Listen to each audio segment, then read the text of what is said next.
All right, here we are. I'm here with Patricia from Chicago, another one of the many great Chicago DJs. Um, Thank you, Patricia, for taking some time to speak with me. And thanks for having me. Um, so, people who have watched my streams before will recognize you because I always play the Darkest Before Dawn little video before all of my interviews. And Oh, I didn't know it was before all the interviews. yeah, I use that as a starter Oh, for them all. Yeah, oh, gotcha. Okay. yeah, Yeah, the one that I watched, I think I tuned in like in the middle of it, hmm so I didn't get to see the intro. yeah, But that's funny. Yeah. yeah. And if I need like another 5 minute like filler, that's what I'll throw in there too. I That's mean, cool. it's a good public service message kind of. Yeah. I Yeah. don't have like my own intro, Mhm. so Yeah, um that's really cool. yeah, yeah. So before we get anywhere, how did you get into being in that video? Oh my goodness. So, God, how did I get into that video? That was like, you probably know the date better than me. But I feel like it was like 4 years ago now, maybe. Okay. I feel like I look different from that video till now. And Jim Marcus, I think, was the one Hmm. who I think he messaged me and was like, "Hey, I know I used to work um at a venue at the time, pretty much full time, and that's how I met him." And he was like, hey, do you want to come in and do this video? We're shooting it at G-Man. And I was like, yeah, sure, it's my day off. And he was like, look, I get it, we'll have like coffee and everything, like if you want to come talk about it. And um he was like, it's a service that we're hoping that, like, even you or anybody else could use. And I was like, yeah, you know what, that sounds cool, honestly. I was like, yeah, that'd be awesome. And so I went in and I like got to meet everybody, and they were telling us like the script and stuff. And so I was like, so wait, so I could like totally use this? And they're like, yeah, you could. And Mhm. I was like, okay, awesome. Because I hadn't been to therapy at that point yet. So that was my personal introduction to therapy and discussing mental health. And yeah, and so then after that, I think it took like another year, but I finally pursued them, Yeah. and they provided me my first therapist. Oh wow. Hmm. Well, that's a great story. Yeah. I mean, I mean, that just shows, what can be done, Yeah. right? Yeah. Um, and so, you say that that was like your first introduction to anything about mental health. Hmm. So was that kind of like what you maybe triggered you eventually getting then therapy? Yes, yeah. So Okay. it was because the way that like I grew up, so culturally I'm Mexican. hmm And I feel like culturally we have a problem of like not talking about mental Right. health. It's kind of seen as like, you know, you don't want to show weakness to Right. others, Right. and it's interpreted as like a form of weakness, Right. basically.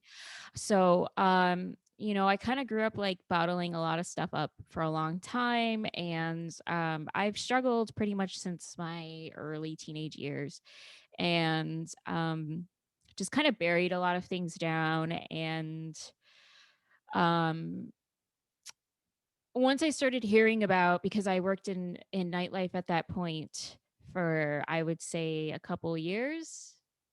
um and then I was hearing about how people in the service industry, like how they struggle with their mental health, Right. because you don't get any sleep, you're exhausted all the time, you're not eating right, you're doing whatever you can to survive it.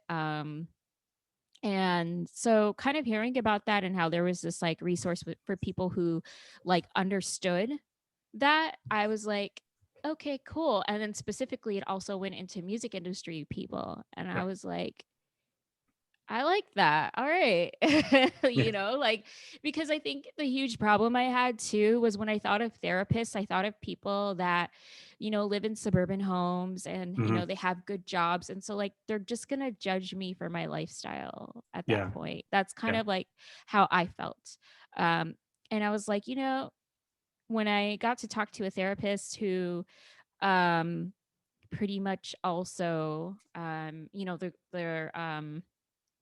their therapist lead um, works in the service industry. So talking to somebody who understood mental health Hmm. and how to talk to people like that are in service industry and music industry because he understood the lifestyle. I was like, yeah, I trust you 100%. Yeah. And I realized I could actually open up and talk about things. It's good. So what we're talking about here, Darkest Before Dawn. Yeah. It's hard to read, but it's a cool logo. Yeah, it is. Yeah. Yeah. It looks very industrial. Yeah. So yeah, I've done a lot, what I can to support. Hmm. Obviously, I mean that was the the beneficiary of the whole May Day festival. We raised $2,400, which was great. Yeah. Um, I've had um, I've had students in class working on projects Mhm. related to it. Um, they didn't get a whole lot done, but they at least became aware Mhm. of the issue. I mean, your typical college student, is kind of Right. oblivious to the people around them working when Mhm. they're out partying. Right. So at least that made them a little bit more aware. And the hope is that they can then, spread that at least, if nothing else. Right. Yeah. I mean, I think that was kind of the whole point of that PSA was just like, Hmm. even if it's something, even like for people who don't um need that service, I would say, like because they don't work in Right. service industry or, I feel like that PSA just is kind of like this eye-opening moment for people to understand that those are hard jobs. Hmm. And you think about it and you go out and you get your cup of coffee and the person serving you, they might be dealing with something, but Right. they have to be there to serve you to, you know what I Yeah. mean? Yeah. So that you can get your day going and Right. whatever. And that's kind of like what that PSA was like going Yeah. into. And if they're not, in the right mood, they have to essentially perform, they have to act, Yes. right? Yes. And that's tiring. Very. Oh my goodness, yes. Yeah. Coincidentally, I just saw on my Facebook memories, and 3 years ago, I made a post saying pretty much verbatim that like I am really tired of performing all the time um, to smile for other people Yeah. because I just kind of want to like chill out and not feel like not even feel sad or nothing, just kind of feel like just plain existence, you Yeah. know? And so my background's also like working for bands, so doing merch, and that's essentially being the face Hmm. of a band. And so you're the first person that the fans get to interact with essentially. And so what do you have to do? You have to be smiling and being like, Right. oh my god, are you having fun? And like you have to be that good time, you have to sell that good time. Yeah. And there were days where I'm like, oh my God, I've been awake for 14 hours and I still have another however many hours to Yeah. go. I still have to help this band load out. It's freezing outside or whatever the weather is. Um, you're looking at your tip jar and you're like, oh my God, there's only 20 bucks in there. And I still have to take an Uber home and get food at some point from somewhere, Yeah. you know? But you have to like, put up this Yeah. whole front. And yeah, and that's pretty much like the feeling of anybody like bartenders, servers, doesn't matter who. I'd also be willing to guess that it's doubly difficult as a woman. Hmm. Because men could be cranky and grouchy, and that's okay, right? When Right. if a woman is, then Yes.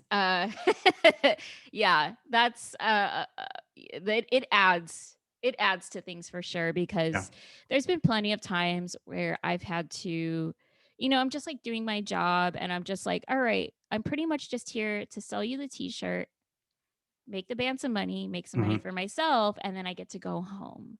And there have been times where people are like, "Are you okay?" And maybe they meant it in like in Yeah. a genuine way, but it was like, "Oh man, like why are you asking me this?" Yeah. And I'd be like, "Yeah, I'm fine." And they'd be like, "Well, you don't look okay." And I'm like, "Can I just sell you this shirt and Yeah. like I'm like every other person here too, Yeah. I there's just some days that it's hard, and you're like, you have a million things going on. There would be Hmm. times where I'm like, okay, I'm working this show. I have to be up early tomorrow to pack because I have to go do this festival, or I have to go, Hmm. work here. So you're like, calculating things in your head. So like people think you're like, they can see you're stressed out kind of. But Hmm. for me, I'm just like surviving, right? I'm just Right. like, I'm trying to get my job done, do everything efficiently, and then plan ahead. Um, because I'm so used to this make every minute of your day count type of Yeah. thing. Um and so I would have guys that would come up to me, and I remember there was a few times where a guy told me, Smile. yes, yes, yes. And I was like, I remember one time I told a guy, if you want me to smile, you could put $20 in my tip jar. I'll smile for that. There you go. um because I just lost my patience, and I was Yeah. like, if a boss were to get mad at me over that comment, I would also tell them to go fuck themselves. Yeah. Because yes, yeah, I had someone who told me my tips would look better if I smiled, and I was Mm. like, oh boy. Yeah. Like, yeah, it can get hard sometimes. Yeah. So for the men watching out there, this is one of those things you got to learn. This is something that we do as men. We put a lot of extra pressure on women Yes. to, look a certain way, or we think there's something wrong with them. Hmm. I'm saying we, even though I wouldn't necessarily include myself, but I'm sure I have at some point, Sure, yeah. but yeah, and this is where um, people should, call out their friends. Hmm. Um, it's like, just inform them, hey, you know what? That's not cool. Right, You like know, maybe you didn't, maybe like you don't you know wouldn't say the what. same thing to that guy right there. Not just because he's twice your size and could kick your ass, but you wouldn't say it to him. Yes. Period. Exactly. Like you wouldn't most of the comments sometimes I think I Hmm. hear, and I even get this on my Twitch channel too.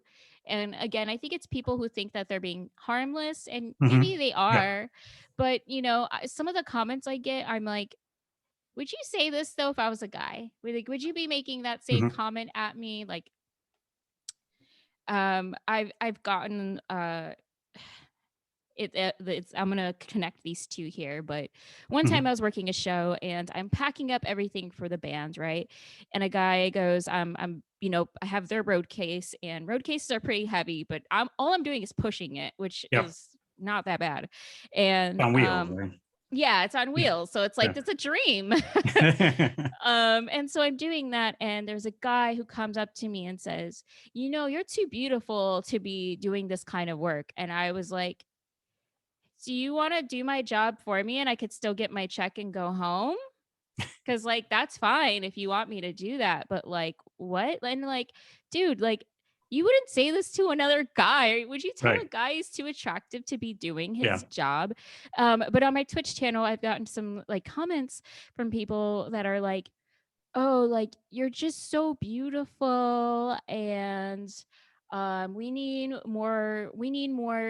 DJs who look like you. We need more of that beauty or something weird along those Hmm. lines. And I'm like, I'm pretty sure you wouldn't say this if it was a guy standing Right. here. Even if it was an attractive guy, Yeah. I'm like, I'm pretty sure you wouldn't make that Right. comment at me Right. right now. um but yeah, it's just one of those things that it's like, all right, just do better. Just like keep your Yeah. comments to yourself, even if you think it's like Right. fine. It's weird.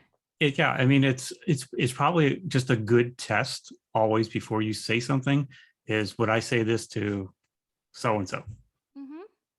Yeah, If no, then don't absolutely. say it. Yeah. And you know what? And it's like, it's, if you realize that, like, oh shit, I almost said this, Mhm. and I realize I probably shouldn't say it, that's a good sign. Yeah, Like you're self correcting, and that's cool. yeah. I mean, we have, we've grown up with a Hmm. lot of, you know, um, conditioning almost, you could say, Yeah.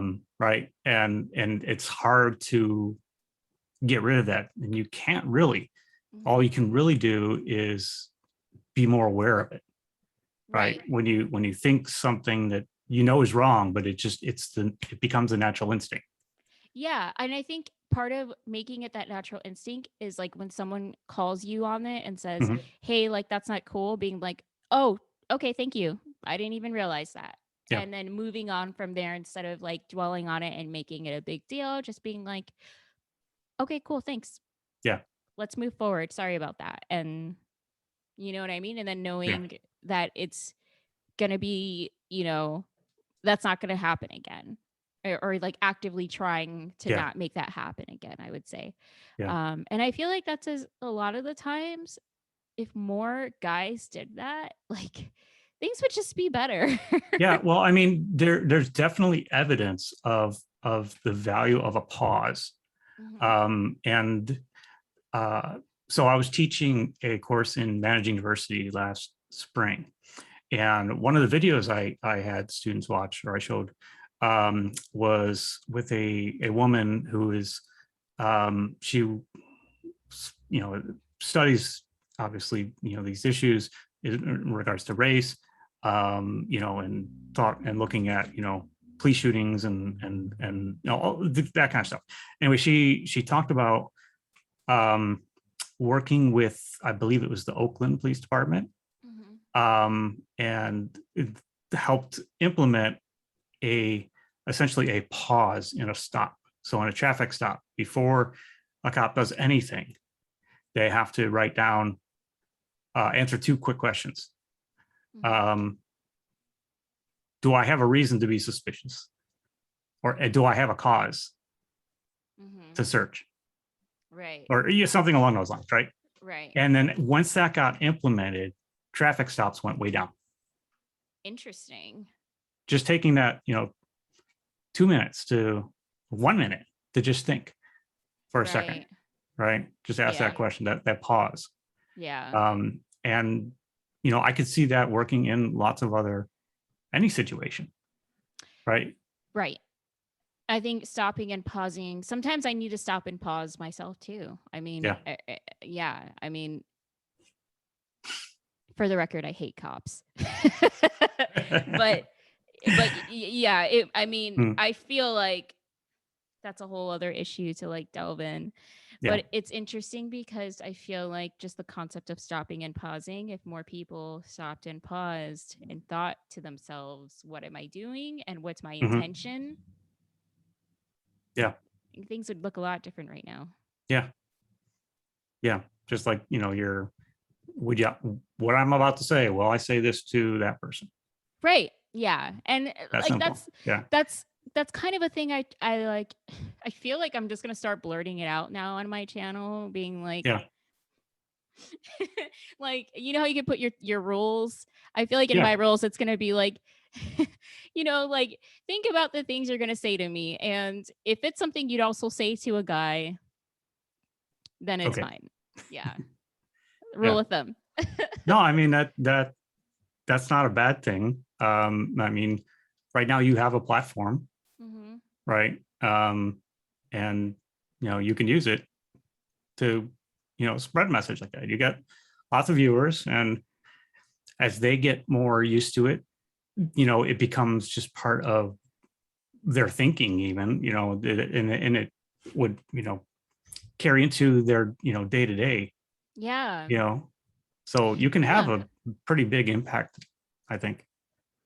I think so too. And I will say that for the most part, Like I would say my regulars there are all incredible people. Hmm. They are amazing. Yeah. I have, you know, so many different people from all over the world, and I'm so grateful for them. And they are all very respectful towards me and respectful towards each other too in the Hmm. chat. That's a huge thing that I like to have in my community because it is a community. And so when I do get those weird comments, it's usually from someone who's like not really ever there, Yeah. someone like we all haven't seen before. But it's cool because if something like that happens, even my viewers are like, what are you doing here and what is that? Like they Right. even Yeah. like call it out because it's just been so like reinforced, I would say. Hmm. And we're all like a group of people with um I would say similar values. So Hmm. it's just kind of all like comes out naturally where we're all like, did you see that? That was weird, right? Yeah, Yeah. okay, cool. I'm not the only one that thought that basically. Well, one Um thing I've noticed, and I actually have started working on a research paper on this, is that the communities, particularly in the goth industrial communities, are really unique in this mhm, way that they're very supportive, they're very helpful, they're very open minded, mhm, um, you know,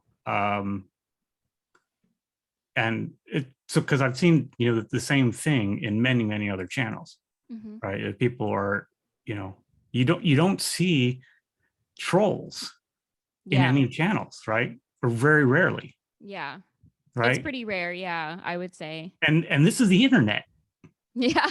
right? Yeah.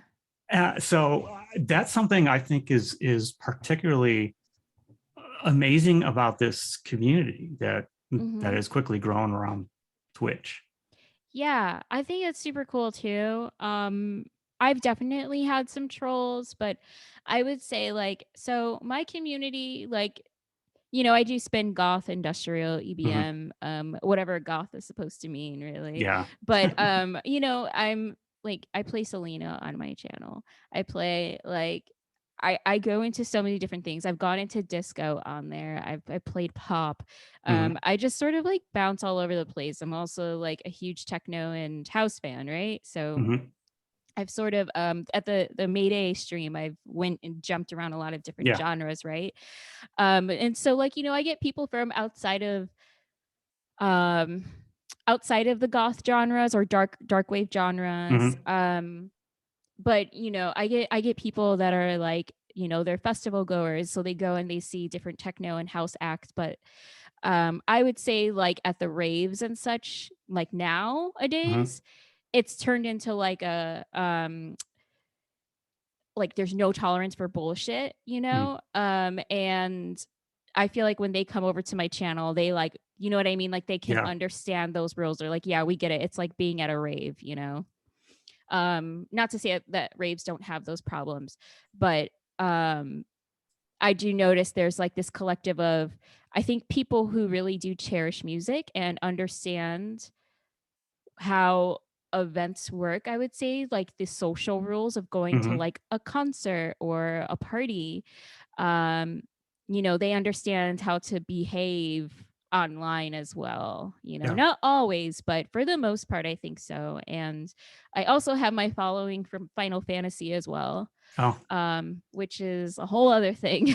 Oh yeah. The other night you had that streaming. You had the online club thing. Yes, Yeah. that's how I built my Twitch. Oh really? Yes. Oh cool. Yeah, the Final Fantasy crowd is really awesome. I've had some trolls come from there, Mm. but for the most part, it's like the friendliest gaming community I've ever Mm. encountered. And um they have all introduced me to their world because they wanted me to spin for their virtual clubs. Mm. And I went into it being like, what? And I realized it's amazing and Yeah. they are so cool. And they are the friendliest people, and they also have like no tolerance for bullshit. It's very queer. It's super super super fun. They're They honestly changed my life. Like, Yeah. I'm, so grateful to them, and I did not know that my life would take a turn during the pandemic because of Final Fantasy. Yeah, that would be unexpected, but everything this last year and a half has been pretty unexpected. Yes, But yes. you mentioned virtual uh, parties, so I'm guessing because you're not streaming directly into the game, so I'm Right. guessing you're like using a Discord or something like that, and everybody's listening there or something. So what we do is, um we all like meet online in Hmm. this virtual space, right?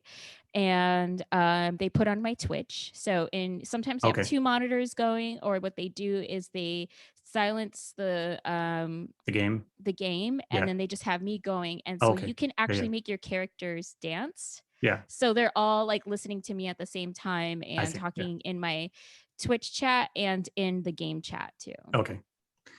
Yeah. So yeah. Well, I mean, so you said that that's how you got started on Twitch. So that's where you've always done the DJing on Twitch. um so I'm just out of curiosity and just Yeah, the way it all happened actually was very unexpected. Because I went on Twitch last September and I was just like, I didn't have this camera actually. um, I was just using a webcam like in Mhm. my built into my computer, and I had a smaller DJ board in SB3, so it's like it's a lightweight. It's one of those boards. It just gets the job done, but it Mhm. doesn't sound amazing. But I was like, I need money real bad. And I've heard people are doing really well on Twitch, and so I'm gonna go ahead and try it. And I realized no one was doing like daytime streams really, Mhm. or they were far few in between. I was like, I'm just gonna try it. We'll see. And so the way I was marketing it, I was telling people, turn it on while you're at work. You're at home, so like just you don't even have to interact. Just put me on in the background. And people were like, yeah, that's cool. I like that. And so I was only getting like 12 viewers or Yeah. something. And I was like happy with that. I got a few subscriptions. I was like, you know what? If I make $40 off of this, like I'll pay a bill and at least like I can keep my lights on or something. Right. Right. I'll have one utility on. Um, and so I'm doing this, and like I said, my camera was not great. Like everything was just bad. But I get an email. Um, and I was working at a warehouse too when this all happened. So also, if you see these lights going crazy, that's my DJ board, which is what I have my mic plugged into, Okay. and Yeah. it's like, look at me, pay attention. Uh, so I was working at a warehouse. It was for packing band merch. And I was like, cool, this isn't going to pay all my bills, but I need something during this pandemic. And so I'm there packing up uh, for bands I don't even listen to. Huh?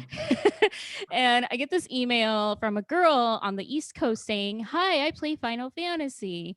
And I was listening to your Twitch recently, like while she was working. And she's like, I really like how you spin. You're like my favorite DJ right now. Um, can I pay you to make sure you play for us in game on a Friday night? And I said, yes, obviously. I was like, I don't care what you play. Like, I need money real bad right Yeah. now. And I was also like excited that someone on the internet found me and was like, you're my favorite DJ. Like, she just like hit all the right, you know Yeah. what I mean? Yeah. She said all the right words to me. And I was like, thank you, random person. Yes. And I was like, maybe this is a scam. Maybe this isn't real. Like, maybe someone's trying to swindle me or something. I don't Mhm. know. And I was like, this sounds too good to be true. But anyways, I was like, but what do I have to lose at this point? I've Right. already lost my whole career from the pandemic. So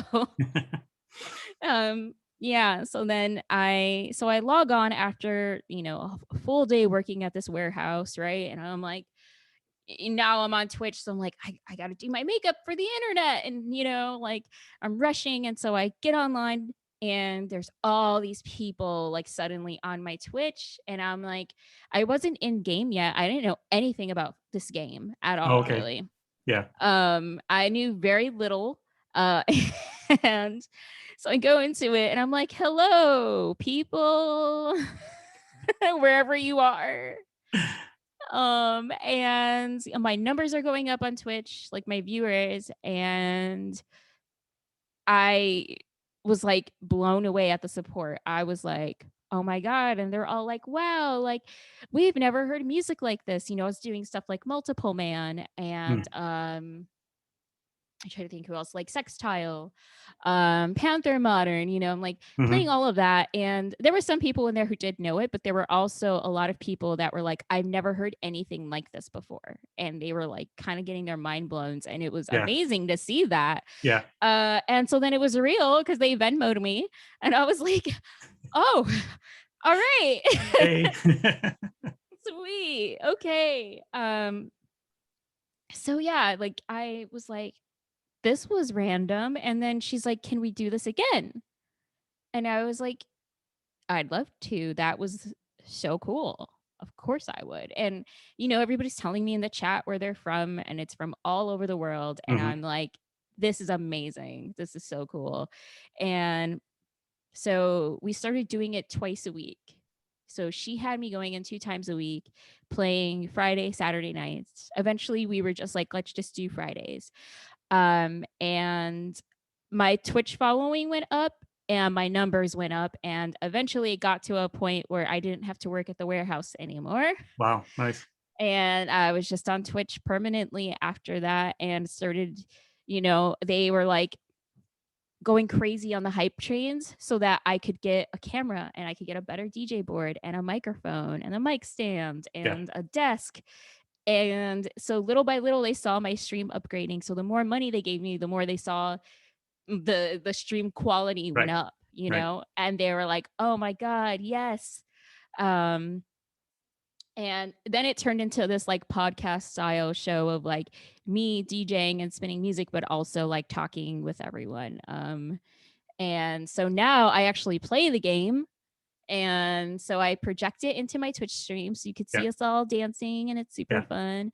And I'm talking to everybody and now I actually understand it. Because I was like, these people changed my life. I want to see what this game is. I want to play Mhm. it too and see what is involved with it. Now I understand why it's really fun and awesome and why it's a great community. Yeah.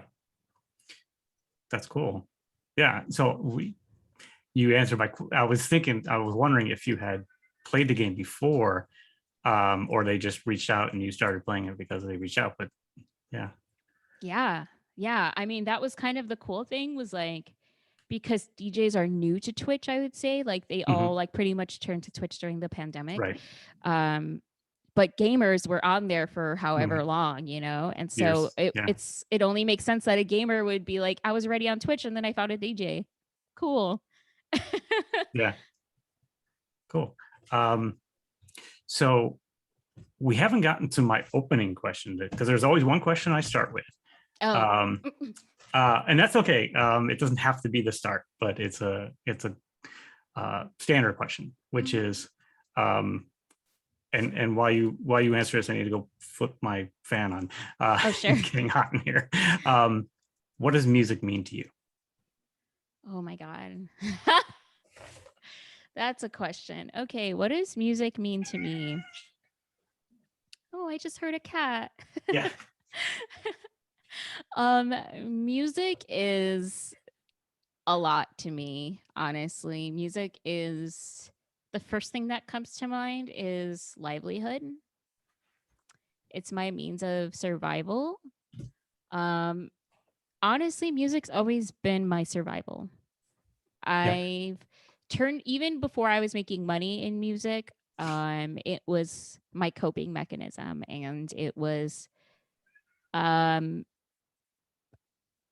the main thing that I had to get me through the toughest points in my life. It was definitely my tool to survival.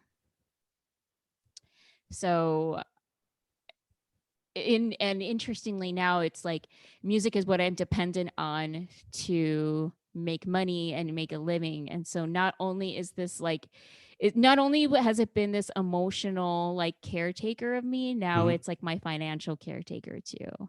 So it's very meaningful to me in numerous ways. And I obviously turned to it for money too, because it was what I knew best. Yeah, And it was the closest thing I had, you know? So I just wanted it to be in my life permanently right. in any form. Yeah. So obviously, I've asked this question of a lot of people, and along the way, I came to the conclusion that music is the Force, as in Star Wars, Yeah. because of the way people have described it as, it's everything, it's everywhere, it's life. You know, we couldn't exist without it, kind of. Mhm. And so it's what gives somebody strength. It's what helps people. Mhm. It enables them to do things, and so it's just like these are all Yeah. things you can use to describe the Force. So Absolutely. yeah, Yeah. I like that. yeah. So yeah. Well, obviously, and it fits with my name. So Yeah, I was just going to say that. I have yeah. like my little Grogu sitting over there, but he's Oh too yeah. far away. But that would have Yeah. been funny to bring out right now. Yeah. um yeah, I think it's I don't know where I would be right now if I didn't have my outlet as music. And honestly, it's like, so like my whole upbringing was also surrounded by music. I grew up in a musical household. Hmm, Um, my dad played in a band, and it was a band that was actually passed on to him from his dad. hmm, Um, I don't know if there was a band before that, like if my great grandfather had something in music. But all I know is it was passed down to me, and it was something that I wouldn't say it was like a requirement in my household, but it was kind of a requirement to do something related to music. So I learned violin at like 8 years old. hmm, And then from that point on, I like kind of just took matters into my own hands. And I was like, I had a basement full of equipment from my dad. So I had like a PA system down there. I had guitars, a drum kit, synthesizers. hmm. And so I just went and picked everything up, and I was like, I was a sad kid and I was in a tough situation, but I went down there knowing that I could just pick up an instrument and just spend a lot of time with it. I didn't have formal training. I Hmm. just was like, I'm bored and I'm a kid, and Yeah. I'm just going to lock myself up in this basement and learn Play and this. experiment. Yeah. Yes. Yeah. Yeah. That's great. Um, I mean, that's how a lot of artists get started or music gets started, is just that playing around and exploring. Not like, okay, I want to become a musician and a band, Right. and so I'm going to go and take lessons. And yeah, of course there are people like that, but I think more often the stories you hear is the people that just kind of like they just gravitated to it. You Right. know, and of course, and especially with like a lot of what we listen to, it does require that experimentation, right? Mhm. So I think to some extent, I would say, the learning to play an instrument certainly is useful as a mechanism for making sounds, Mhm. but the music itself is from the creativity and experimentation Yeah. It's in all the about person. Yeah, it's all about experimenting. No one goes into it being like, "Okay, I learned how to read music first, and Mhm. then now I get to do." No.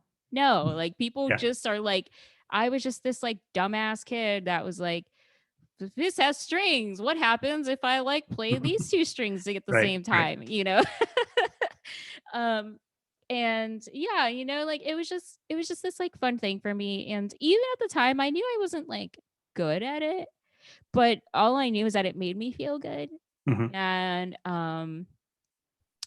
I had some friends who I would like, start bands with. And so they knew my house to be like where we would go and practice. And My mom would be away at work all day, so I had the pleasure of being able to crank up the speakers really loud because there was going to be no one to tell me to turn it down.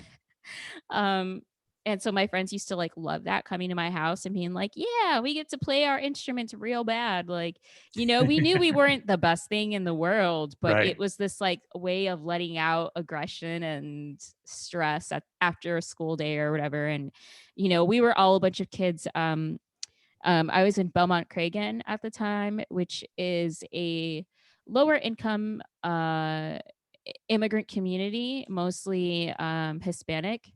So we all had our problems growing up, like dealing with poverty, Hmm. um, family issues, you name it, everything that pretty much comes with living in a lower income neighborhood, I would say. And so having that, as like a way to blow off steam was Hmm. like kind of essential for a lot of us, honestly. Yeah. Yeah. So um, it I assume that's in Humboldt Park area, But or is it next to? it's like 20 minutes north of Humboldt Park, I would Oh, say. okay. Yeah. So I was first in Humboldt Park. Yeah. That was like my birth home. And Hmm. that's where pretty much my mom was born in Logan Square. My dad, Okay.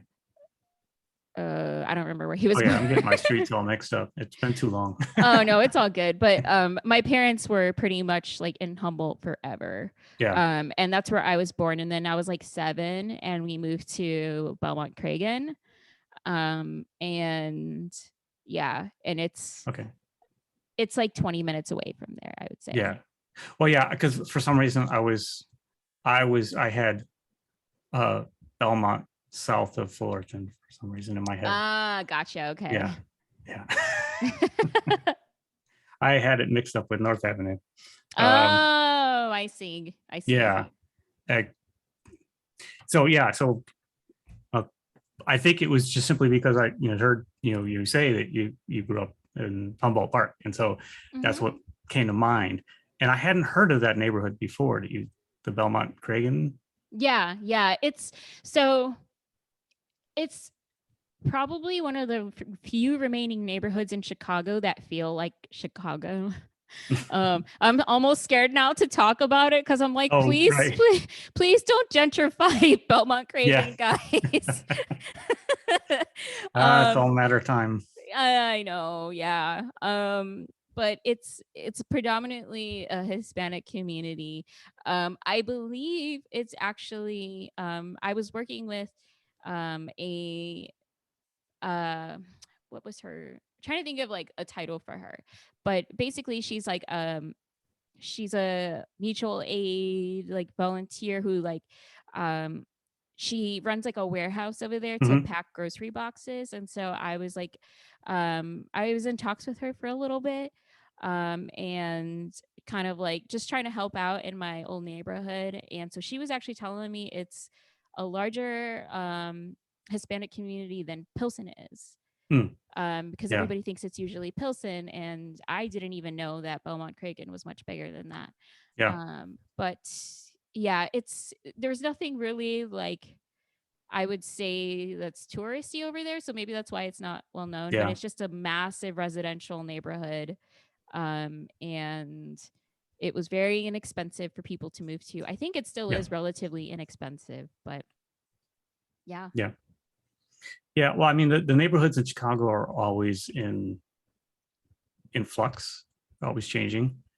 I've seen that over the years. I mean, like I remember in the '80s walking through Lincoln Park where everything is like super expensive now, and back then Right. it was like considered sketchy. Yes. Uh, uh, Wrigleyville too. Yeah. yeah, and Ogre tells a story about um, the time that he was walking down Belmont, trying to find heroin or something, Hmm. and then passed out in an abandoned stairwell. Yeah. He's got a few stories Yeah, of like being over there. Yeah. Um, which And I now was like, whatever that oh, stairwell is probably cost you, $100 just to walk through the door. you know. yeah, no kidding. Oh my God. I seeing the city change Mm, over the years has been wild for me because I yeah. remember specifically as a kid thinking, I can't wait to get out of Chicago because there's nothing here. And now I'm Mm, like, everything's here. yeah. Where did everything come from? What? Yeah. Like for so long, I wanted to leave here because I felt like we didn't really have anything. And then, Hmm. um, it was just kind of like, I don't really know at what point that it felt like I had stuff here, but I don't know. Like, I just remember seeing like, even like Humboldt Park, like my mom goes through it and she's like, what the hell? Like, Yeah. she was walking through there in the 70s, the 80s, and I was there in the 90s, and it's just not Yeah. anywhere near the same as it was. And it's wild. Well, it's like a very slow wave, Hmm. right? So you start in one spot where there's some income, Hmm. and then you move a little bit where housing's a little bit cheaper, buy it up, flip it, sell it, and then that keeps spreading. Yeah. It's like a wave. Yeah. Yeah. It really is. I mean, even my childhood house, we left before it got sold to a developer. Hmm. It went to my parents sold it to another family, but then something must have happened Yeah. there. I don't know if they sold it to a developer or if they were kicked out. I have no idea. I wouldn't be Mhm. surprised if it was a situation where they got kicked out, Yeah. because it was like I said, it was all families, and then out of nowhere, it was just like people being pushed out of the neighborhood. But when I went back to go see it, I was like, oh, I grew up here and now it's their condos? Yeah. Like, when did this happen? Yeah. Apparently that happened to the neighborhood, that the house that my parents lived in my like first 3 years. Hmm. It's up way north of Chicago, um, um, not far from Northeastern Illinois University campus. Okay. Yeah, so it's near Peterson and Cicero. Peterson and Yeah, so Cicero. it's way up there. Um, Not Irving Park, not Portage. Yeah, it's Peterson's like almost Skokie. Okay. I'm really bad with the north That's right. side. Anyway, so my dad said that like the house that we lived in is gone, and there's like a big mansion in this place now. What? You're Yeah. like, when the heck did this Yeah. happen? Yeah. When and how? It happens. So, Yeah, it's just wild to me. My goodness. yeah. But seeing how Chicago has changed over the years has been pretty wild to me. I would say when I was trying to leave Chicago, I remember I knew someone who lived in the suburbs his whole life, and then he moved to Chicago, and he was like, I'm so excited to finally live in the city. And he moved to pretty much my old neighborhood where I was working so hard to get To out get of out. it. And he was like, just moved right in and was like, it was fun for him. And I was Yeah. like, what? I remember just being like, this is such a slap in the face. Like, I'm doing everything I can to get out of here because I would walk down the street and I'd have to have literally from my teenage years till I was like 21, which is when I pretty much left the neighborhood. I had a knife in one pocket and pepper spray in the other because there was an alley I walked by every day, and it was like 7 girls got raped in a month Oh in wow. that alley. Yeah. And so it was terrifying. And I was like, man, I got to take the bus everywhere and I got to walk by that alley every day to do what I have to do. Hmm. And I'm like, I was like, oh God, like, I was just like very frustrated with that. there was a little boy who got shot next to my house, and that was in like broad daylight. Mm. And so there's just like, it's like all this poverty happening, like, or all this crime happening because of the poverty in the Mhm. neighborhood, I would say, because there was very few resources there. And so for someone to like move in as like a way of like that being their personality, or I don't know, you know what I mean? Like Yeah. it's like, oh, let me do this to try and like have a personality, I guess. Yeah. I was just like, this is a slap in the face because for you, this is like a tourist Right. ride, Yeah. and for me, this is all like I was here because I had no Right. choice. Right. So I'd be curious what they thought like 2, 3, 6 months later, Right. you know, because, looking outside in, things are very different. Hmm. Yeah. Um, I yeah. don't know if that ever clicked with him. I'm not friends with this person anymore. Yeah. But I was very upset when I was like, hang on a second. Like, you're just kind of here just to see, like, I don't know. It's like a sick joke. It's like a sick Yeah. game. And I was just like, and I didn't really have the language to call it privilege at the time. Yeah. But now looking back at it, I'm like, the privilege on that one. Wow. Yeah. Really. Yeah. Now, I mean, it would be one thing if it was they're moving there because they wanted to better understand, Hmm. right, the neighborhood and culture and all that. Right. Um, like we have, there's a guy down here in Charleston that he wanted to address homelessness, Hmm. and so in order to do that, he needed to understand homelessness. Hmm. So he moved into a homeless shelter for a year Hmm. to get to know the people and understand Sure. more about them. And so he ended up starting a company. Um, uh, it's called In Every Story. Hmm. And what they do is they help people that are unemployed, particularly and homeless, Hmm. with temporary jobs, pay them a lot better than temp agencies do, Hmm. but also give them training and Hmm. work to help them find a permanent job. Oh, wow. Right. Because one of the aspects that he found of why people are homeless was just the inability to find a steady job. Hmm. So if he could at least provide that, he can help some people get out of homelessness. Right. And I mean, also, not having a home will also affect you not having a job. Like Right. they both kind of, you know what I mean? Yeah. Like it's Yeah. they both go hand in hand. You Yeah. need Well, you need a place to live to be right. stable. There's debate about that in programs like what do you do? Hmm. So there's I want to say it's Salt Lake City that implemented a policy of housing first. Hmm. So the homeless get housing first. Once they have housing, Hmm. then help them with everything else.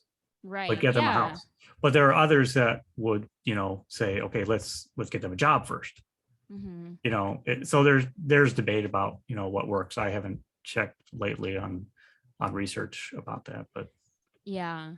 I think it's there was a there was a couple last summer. So there's an organization here. I'm gonna plug it real quick.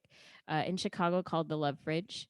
They're super cool, and what they basically do is they plant fridges at different you said love businesses. fridge, right? Yes, Okay. yeah, Love Fridge. Yeah. And they put fridges in different businesses. So it could be whether outside of the business or inside of it, and it's access to food. So you just Hmm. go and it's like, okay, cool. Yeah. I need food, so I'm just gonna go and grab something. Or if you have extras, you just go and leave it there, right? And so there was a fridge in Humboldt Park that I was going to for a bit when I lived over there. And this was like last summer, actually. It's a brand new project. It was actually inspired by the fridges that you would see in New York. They have Hmm. community fridges. Hmm. So there was a couple there, and I remember they told me they were like, "Oh yeah, we like eat from this fridge all day. Like this is our only means to food." And they were sleeping in a garage, Hmm. and so like I rounded up like it was me and my ex at the time. We went and we were like getting supplies for them, and we were like just like trying to get as much cash as we could to give them. And I remember just thinking, because they were still looking for jobs, and I'm like, but even though they have a place to sleep, they still need like you still need a Mhm. shower. You can't go into work like there's, Right. when you can't go to work without a shower. You'll get sent home. You need Right. clean clothes in order to have your job. And you can't have these things unless you have a stable home base.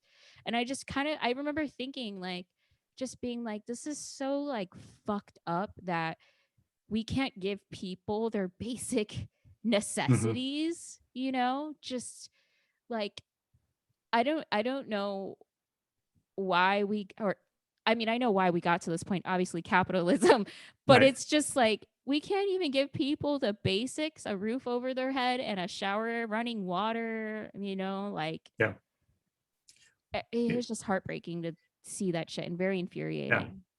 Well, I just so this last week I've been attending back-to-back academic conferences, and so I got I gravitated towards ones that had to deal with social entrepreneurship and race and gender and stuff. And one thing comes up a lot is obviously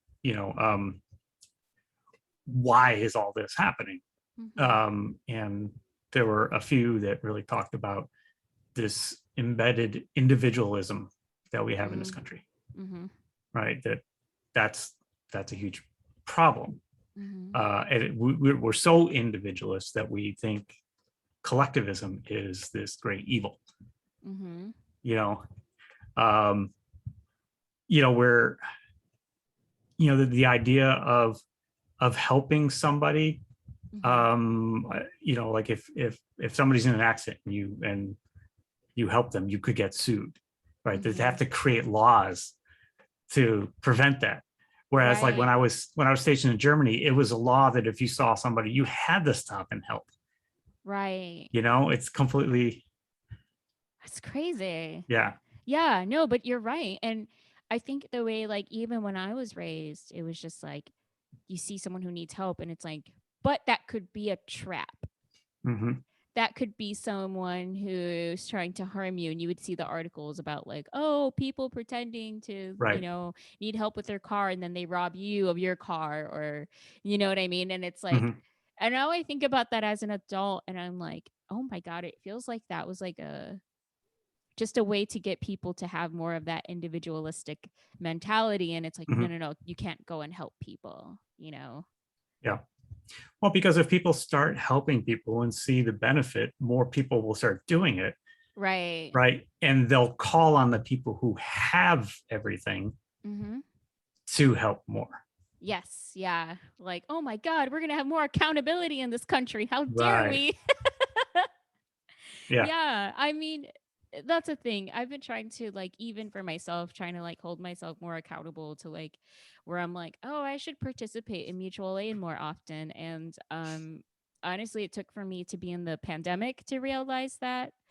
I was just like, because I've relied on grants and help to get through it. And so anytime I had extra money, I was like, okay, yeah, let me throw it towards this pool that goes Hmm. towards, other people or whatever. And I was like, you know what? I need to do this more even when we're not in a pandemic, because I've realized how much even I was like admitting to my own individualism. Hmm. Trying to be like, yeah, I need to like be more involved in like other people, and just like maybe be a little more like have a little more like just empathy. And Yeah. everybody always thinks that they're a good person. Yeah. And you just like realize like, oh shit, there's always room for improvement, I would Yes. say, to like Yeah. just do better. Yeah. Empathy is really a key um, that of what we need more of. Everybody Mm-hmm. needs more of. And that goes back to the, pause for a second. Pause for a second and practice empathy. Like, Yeah. not just what would you say this to that person, but how would you feel if that was said to you? Right. Right. Yeah. I've always had a mindset of trying to understand why people do what they do. Mm-hmm. Um, so it kind of drives my wife a little nuts because like, um, we'll be driving and somebody, does something stupid, and I'm like, well, maybe they were just trying to do, XYZ. And she's like, Yes. no, they were just being stupid. They were trying to get in my way. I'm like, no, think about it. What they were doing. Why did they do that? Yeah. You know?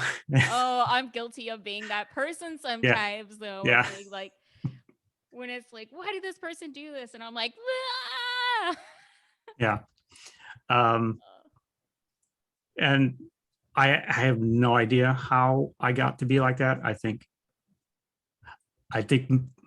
if I were to really think about it, it'd probably be, um, you know, being the smallest, youngest kid in school, Mm-hmm. because my birthday was 6 days from the cutoff Mm, for the next year, right? So September 30th was the last day, that you can enter the grade. I was born yeah, on the 23rd, I see. and I'm already short. So you Mm-hmm. add young and short, and smart. Um, I was always getting picked on, and so Sure. I always wanted to, of course, always wanted superpowers, but You wanted the force. yeah. But I also wanted to understand why, people did that. Yeah. Yeah. That makes sense. Like, I think something that I've been trying to work on with myself is um I remember hearing before when people would say like, I just want to believe that humans are inherently good and that everybody just wants, at the end of the day, they're thinking that they're doing something good. And I was like, no, humans suck, they're awful.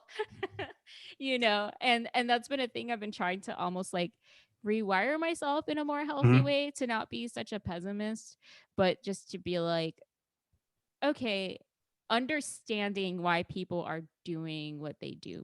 It doesn't, Mhm. maybe not using it in terms of like excusing what people do, but at least to understand Yeah. why something is happening. Yeah. Especially if it's something that just doesn't make sense. Yeah. That's where I get really interested. Is okay, that doesn't make any sense. Why would they do that? And Right. and I'll think of, scenarios. I'll think, okay, what was the situation at that moment when they made that decision? What might have made that Mm-hmm. cause that? And I can always think of plenty of reasons, Right. causes, for it. Some, are neutral, some are not good, some are, they were, you know, just doing what they thought was the right thing, Right. Yeah. So the important thing to eventually learn, and this is something that I've been trying to get more embedded to where I teach, is systems thinking, which is the how everything is interconnected, Mm-hmm. right? So one of the classic examples of systems thinking is usually to do with like farming. Mm-hmm. So you have a pest, eating up all your corn. So you spray with a pesticide that eliminates that pest. Mm-hmm. And then next year, your corn crop is worse. Why? Mm. Because you eliminated that one pest, another one was able to grow even larger because it was being kept Yeah. in control, right? And so now you bring in another one, right? Mm-hmm. And so you have to look at, what are the um, effects of things, right? How Sure. are things, interconnected? There's a really good video about the cats of Borneo. If you ever get a chance to look at it, it's a really good example. So Borneo is this island in Indonesia, I want to Mm-hmm. say. Um, anyway, they had what was it? I can't remember what problem it was that they had. Um, to begin with, I want to say initially it was mosquitoes carrying malaria. Okay. And so they got help from the UN. The UN sprayed and killed all the mosquitoes. Um, but then with the mosquitoes gone, some kind of worm caterpillar kind of thing that eats thatch which is what all the roofs are made of, was able to grow. Oh my goodness.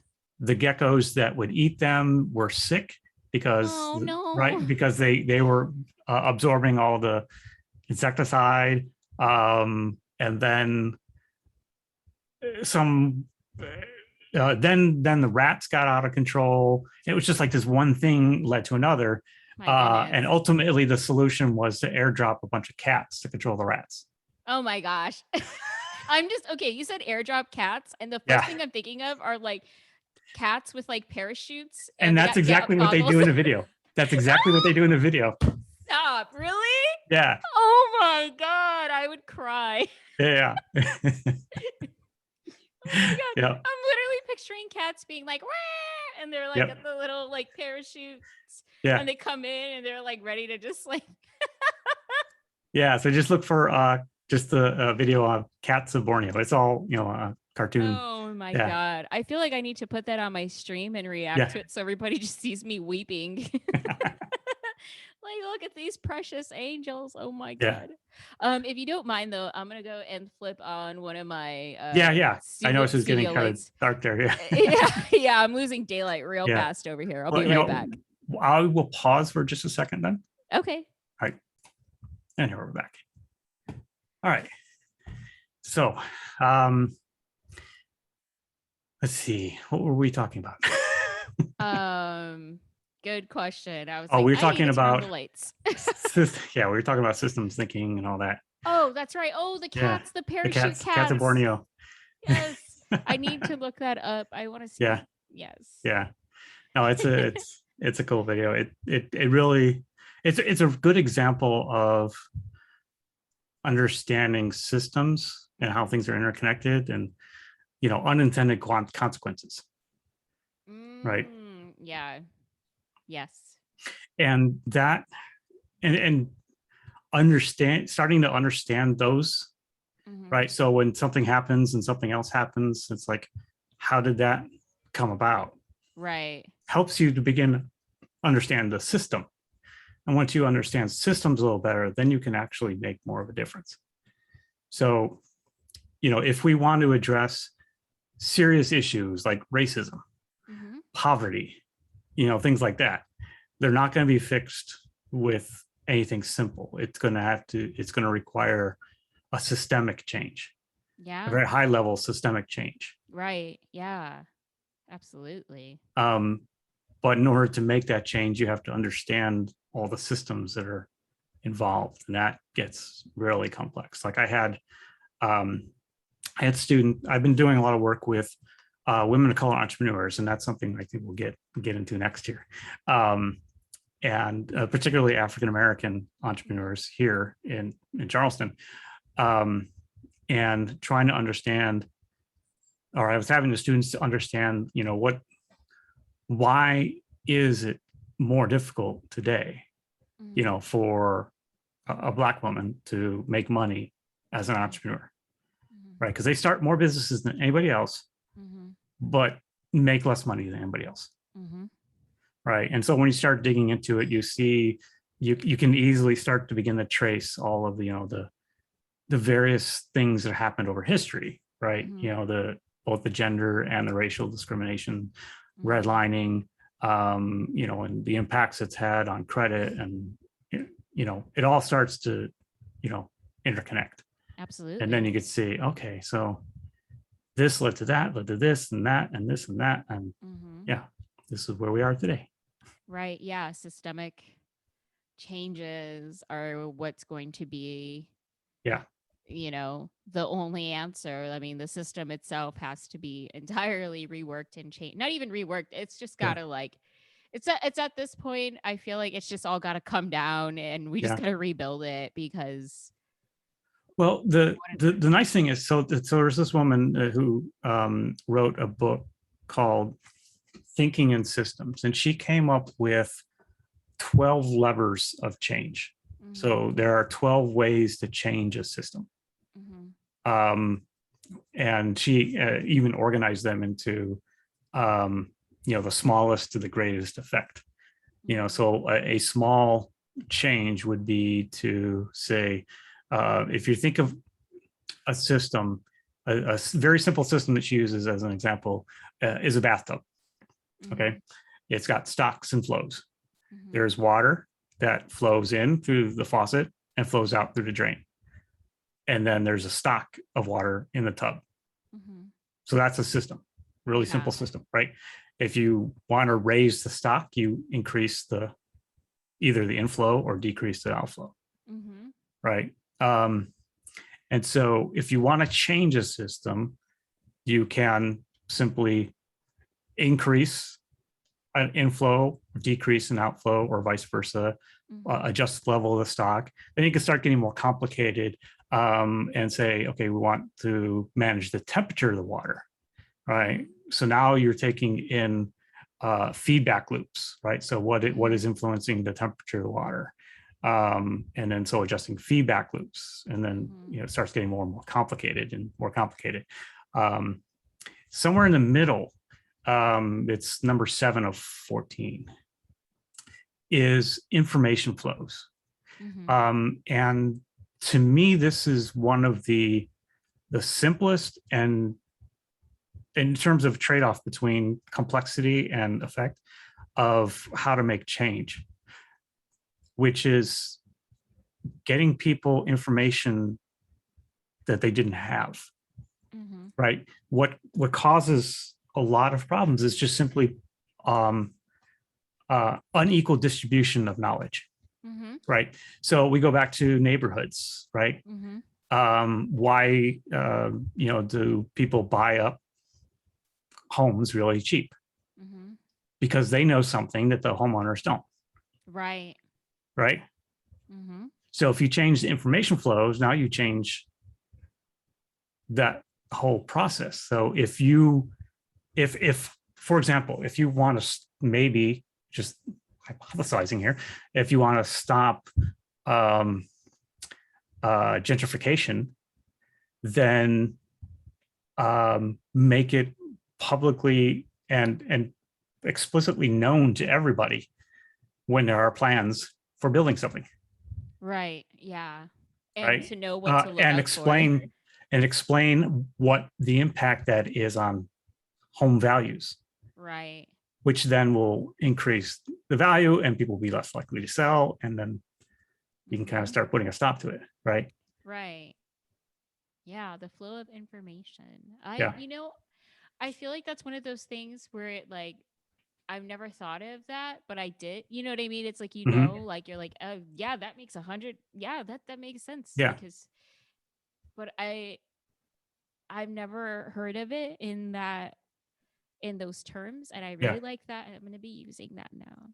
Yeah. Well, I mean, I study entrepreneurship, I teach entrepreneurship, and going back decades of understanding of entrepreneurship, back to a German economist, philosopher named Hayek, talked about the differences in access to information, and that becomes the basis of entrepreneurship.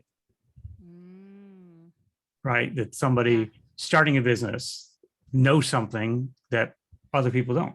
That's why they start the business. Right. Interesting. That's oversimplifying it. Right. But that's kind of the basis of it, right? That that something. So in the really oldest version of understanding of what entrepreneurship is, simply defined as basically arbitrage, which is you buy something in one area at a low price and sell it somewhere else at a high price. You have that unique knowledge to know that you could buy these over here for $5 and sell them over there for 15. Yeah. Yeah. Right. That's essentially what. And then once people know that they could go over there and buy it for $5 instead of 15, it takes business away. 100%. Yeah. I just started my own business, actually. Or like I guess like I put in all the paperwork for establishing Patrixia as a business.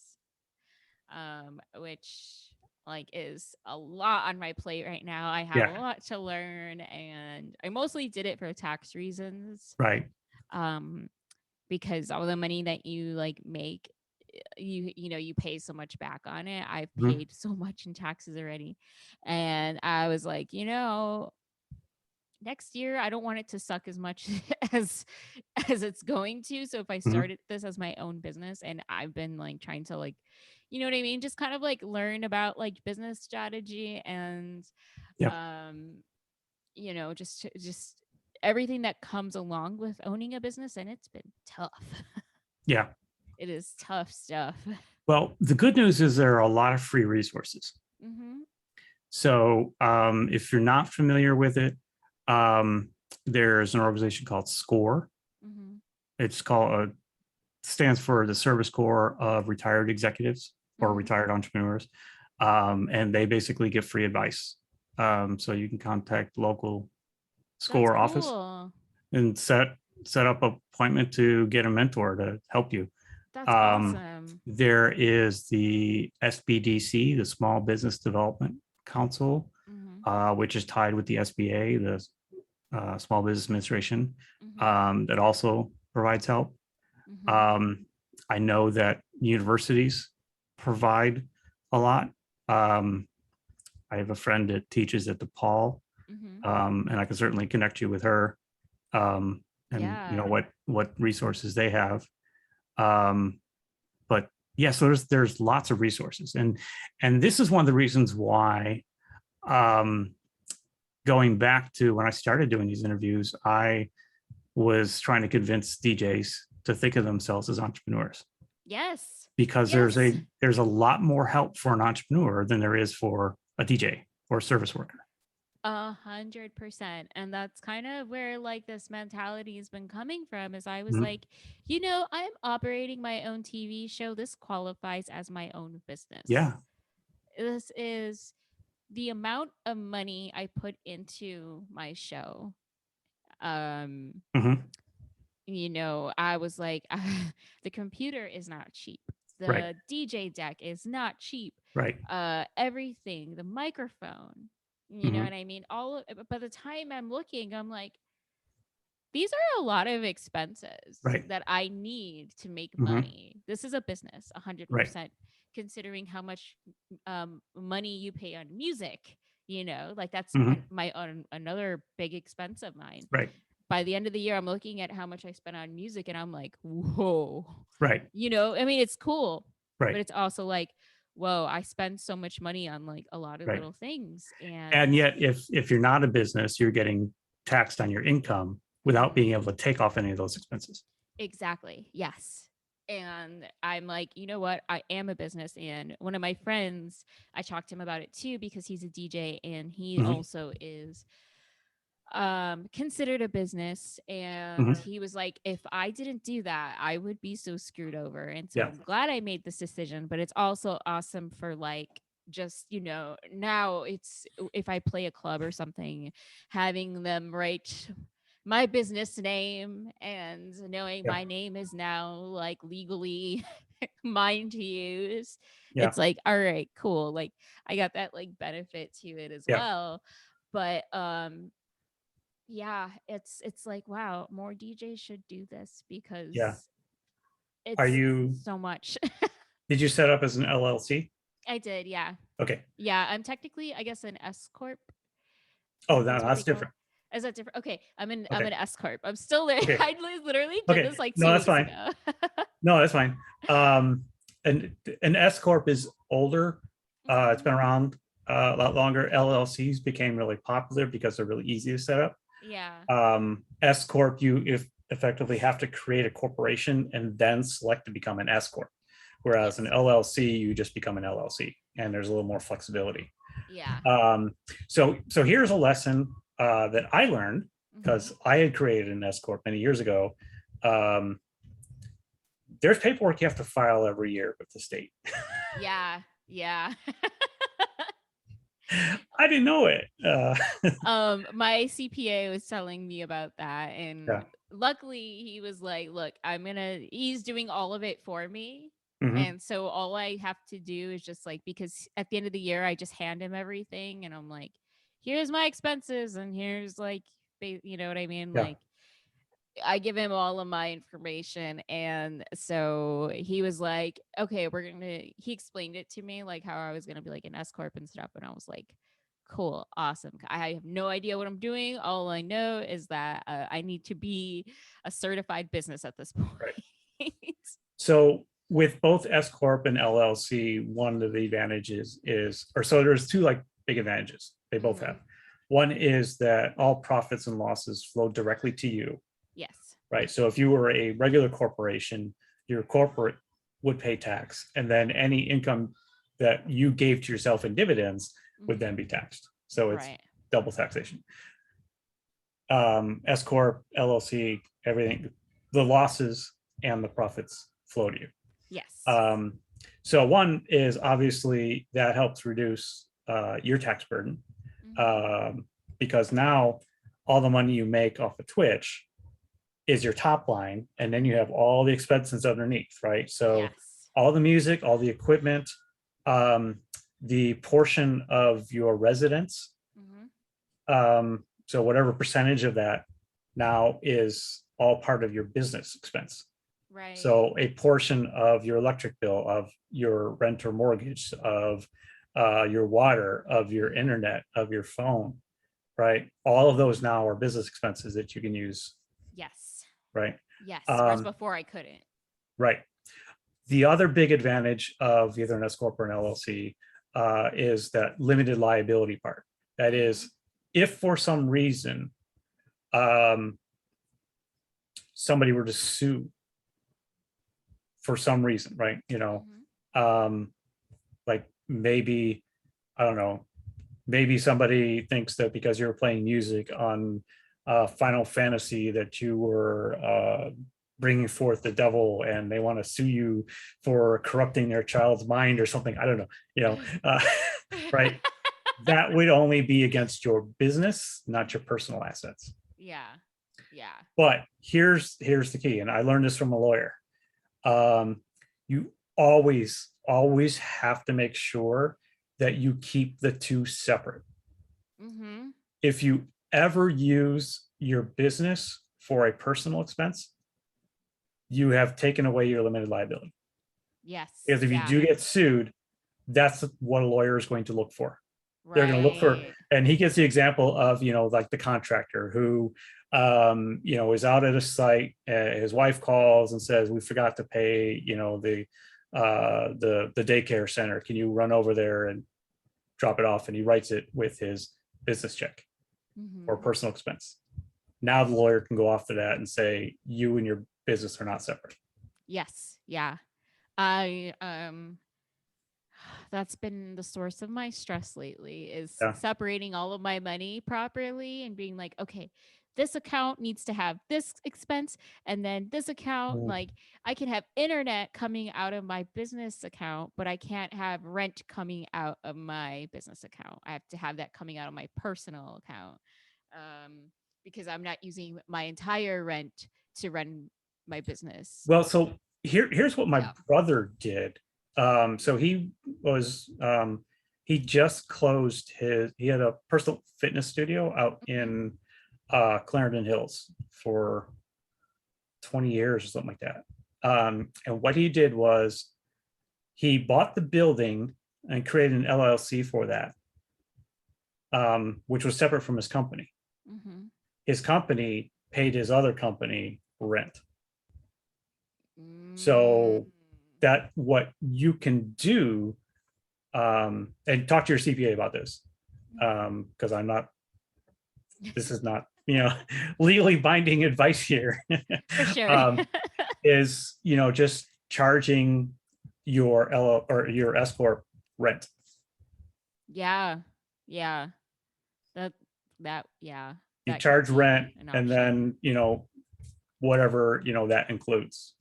Right. Yeah. Cause it's like it gets so confusing, like, Mhm. you know, dividing your expenses to be like, Right, okay, this has to come out of right. personal, this has to come out of business. And thinking So of all the things I use for personal and business. right, the easiest thing to do is just do everything out of personal, Hmm. right? Because that's not a problem, right? If you use your personal for business, that's not an issue. It's Right. using your business for personal. Right. So only use the business for things that are only going to be used for your business. So when you're buying equipment, Right. for example, buying music, right? Everything Mhm. else that's split, like your internet and all that kind of stuff, keep that personal. And then you just get to be able to take a portion of it. Right. So like I Yeah. use TurboTax because my wife runs business out of our house. She sells jewelry on Etsy, and so plug here, and then Chanting Creature on Etsy if you're looking Ooh. for cool gothy jewelry.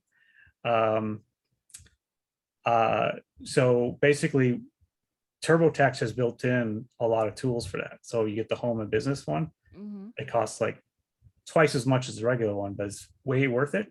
It's a Mhm. lot cheaper than a CPA. It takes time, but Yeah. you basically, once you put in like, okay, this is the size of my house, Mhm. this is the size of the space for my business. That Yeah. stays in there, right? And then all you got to do is enter, what your total expenses were for electricity and water and all and everything. I'm like, if lawn care is somehow part of maintaining your business, you can include that, and all that. Yeah. Um, so yeah, There's so many little things, yeah, and I'm like, it's exciting for sure for me, but it's yeah, definitely like it takes getting used to. I'm yeah, still getting used to it and learning everything, obviously. Getting a call from my bank being like, "Hey, we need these other forms from you." And I'm like, "Oh, yeah, I'll send that." And then I'm googling like, "What is this thing that they're asking for?" And then I'm like, "Oh, yeah, okay, I remember you talking yeah, about this with the CPA, all right." yeah, But so that's where I'm at with it and trying to run a small business. Um, and it's been interesting to yeah. talk to people because they think I think when people traditionally hear small business, they think like a product. Hmm. And I'm like, they're like, so what are you selling? And I'm like, me. Right, I am the business. right, yeah. Um, the other thing you want to look for, and most of it's really oriented towards like government contracts, but there's a lot of benefits for people of color, minorities, Mm-hmm. and women. Mm. Like I said, typically that, like if you went to the city of Chicago, they will likely have an office for that. But it's typically oriented towards getting government contracts, Mm-hmm. like contract with the city. Um, but look for um, anything else that's out there specifically to help women, Mm-hmm. minorities, whether it's grants or interest-free loans or whatever it might be. There's a lot of help out there. It's been growing, particularly since last year in the Black Lives Matter movement. Mm-hmm. It's really brought forth a lot of disparities, including in entrepreneurship. Wow. Um, that the money within investment money in entrepreneurship is grossly disproportionate towards white Right. men, which you kind of figured, right? Who are the ones that have the money? White men. What do they White man, yeah. understand? White men, right? So that's what their business is. That's what they typically invest in. There's huge bias against women and minorities. Um, I have this amazing speaker I had in my class last year and this year. Her name is uh, Dr. Vivian Ming. She is a transgender woman. Um, and despite her name being Ming, she's Caucasian. She just adopted that name because her wife is Asian. And so she came up with a new name and decided on Ming. Um, anyway, she is a um, theoretical neuroscientist. So she basically tinkers with brains and AIs and stuff like that. And what she tells the story, like when she was in her still as a man, raising money um, from investors to make a movie. Uh, Not a very good movie. She didn't know what she was doing, but people were giving her money. Like, yeah, no problem. Here you go. Later on, after she transitioned and she developed brilliant AI technology, she go to investors and they're like, "We love the technology, but we will bring in our own CEO and our, and this person and that person." That is so, oh my God. Also, I'm Yeah, really sorry. My dog is, it's okay. I think he's getting mad because I've been on the computer for so long. Oh yeah, But yeah, of course though. Of course, yeah, this is what they do. yeah.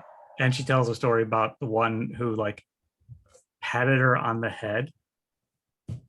Someone patted her on the head. Yeah, and she's not. And she, when she was in high school, she was a linebacker. Oh my So she's not goodness. a petite woman. Oh, the nerve. Yeah. That is so Um, disrespectful. yeah. Wow. Um, well, the good thing is that they obviously recognize her as a woman. Mm-hmm. There's at least that silver lining. Oh God. um, Ugh. but yeah, she's really interesting. And she has a million TED talks and stuff out there, so it's really cool to see the stuff she does. Yeah. Um, I but like yeah, so that's a sidetrack, but really, I like knowing though that there are yeah, grants and opportunities out there yes, because I was thinking about that, but I was like, I don't even know where to go about yeah, finding this stuff. But um, now that I know, I'm like, okay, yeah. maybe I can do some Googling and. Do a search for like Women's Business Center. Mm-hmm. There's probably something like that in Chicago. Yeah. Um, I know there's something at DePaul, like because Mm-hmm. my friend, she does a lot of work with women entrepreneurs. Okay. Um, I just can't. I had asked her before about that, and I can't remember what she had said. Oh, I know. I was trying to find help for Dan in Mm-hmm. terms of nonprofit help, Sure. um, but I think they do more help with entrepreneurs as opposed to nonprofits. So I see. Yeah, yeah, those are. Yeah, yeah. those are definitely different. But they'll typically do things like, oh, you know what? Actually, now that I think about it, I had applied for a job at Northeastern Illinois. Mm-hmm. Um, and one of the things that really attracted me there, one, because we just want to get back to Chicago. So with a job, Yeah. it's a very diverse student body, which is very nice. But they have an entrepreneur center Mm-hmm. on Milwaukee and Belmont. Oh. Okay. Yeah. So I'm not sure all what they do there, Mm-hmm. but it's geared towards that community there. I like that. So I cannot remember what it's called, but it's a big building right there in Milwaukee, just north of North Avenue. And it's part of Northeastern. Like Yes. it's Yeah. cool. That's awesome. Yeah. That's really good to know because Yeah. I was thinking, I'm like, like I want a website and I want all these things, and it would just be nice to get some type of like investment to like keep, you know what I mean? Like Yeah. I'm making this a business. I'm already putting everything into it. So I want to go big or go home, Yeah. and I want to make everything. I just want to keep investing in this. Yeah. So I feel Well, like I'm onto something. But yeah, yeah, that would be awesome to like check them out. there are a ton of free tools for making websites. Mm-hmm. I wouldn't start with paying anybody for anything to Mm-hmm. begin with. A really popular one right now that I tell people about is card.co. That's CARRD.co. I went on there, yeah. Yeah. I didn't look into like a paid version to like get rid of um the card part Yeah. and just make it like a Mhm. .com or whatever. Yeah. But I have something like really basic set up with them, and I was like, that's cool Yeah. too. But yeah, like there's all these Well, like ideas I have right. for how Well, I want. Yeah. first thing to do is go to GoDaddy.com or something like that and buy your domain Yeah. Yeah. if you haven't already. No, I haven't, and I need to. I haven't Yes. even looked to see if there's anything attached to Yes. Get my it. name at the website. Yep. One of my colleagues, he likes to, when students in class, are creating, a business and they have a name, he'll ask them, "Have you gotten your domain?" And they're like, "No." He's like, "Okay, now I'm going to go buy it and sell it to you." Ah, no. So get there and get it before I get home and get back to my office and buy it. Yeah, okay. Well, and the thing is, he'll sell it to them cheaper than anybody else would. Oh my goodness. So yeah, whenever you think you might want a name for Mhm. something, buy the web, buy the That website. that makes sense. I should do that. Yeah. Yes, because I Now there's a definitely want million and to. one. I forget what they call it, the high level domain or something like that. The .com, edu, all that kind of Mhm. stuff. There's like thousands of them now. Yeah. Um, I'm Huh. pretty sure there's a .music. Dot music. What? I'm pretty sure there. Yeah, I mean there's .everything now. That's Um, true. but always try to get the .com. Mhm. Those are harder to get. Yeah. Um, but try and get that, and then whatever else makes sense. Usually, if you buy multiple ones, you'll get discount, Mhm. right? Um, Yeah. but 10, 20, $30 a year to preserve that domain name is well worth it. That's worth it. Yeah, and Yeah, I need to go ahead and right. put And then my once name you there. have that, then you can have that um, applied to your card website. Mhm. Yeah. So Okay. That's cool. I like that. yeah, I don't know if they charge for that or not. I don't think they do. Okay. Um, so Cool. yeah, you can check that out. And if there's not that, there are tons of other uh, places out there for um, website building, Cool. website hosting. Mhm. Um, so there is a list that's really kind of cumbersome to go through, but I give it to my students because they read his books, and it's steveblank.com. Um, and on his page, under resources for entrepreneurs or something like that, there's this endless list of sites and sources for everything from how to build a website to marketing to understanding the different types of technology being developed in China to how to arrange transportation to every kind of technology that you can possibly imagine um, is all listed there. Again, it's a long list, somewhat broken up by headings. So it's not the most easy to read, but it's pretty comprehensive. And you'll see like 50 different sites for how to make a website for free. You know, That's pretty cool. Yeah. Yeah. yeah, I'm like entirely new to this, so yeah. it's been really interesting for me. My dog is just absolutely losing it over Yeah. here. You can hear him singing the song of his people. Um do you this do you want to pause or do you need to end this? I think I'm gonna have to end it because I've been Okay. away from him for a little bit, and he's been Okay. his dad's been away shooting a commercial Okay. like for 14 hours. So I am on So single mom duty. one last question I always ask everybody is what gives you hope? Oh, what gives me hope? Okay. Honestly, I can't believe I'm saying this, but the internet gave me hope because I was in such a like desperate situation, and being online and going to Twitch, I found people who I've never met in my life before that were Mhm. like, we want to help you and we want to invest in you. And that, like, complete strangers on the internet gave me hope. And I was like, wow, this really changed my life on how I like just kind of view like it, it changed my life on how I viewed everything, honestly. Yeah. Good. All right. Yeah. All right.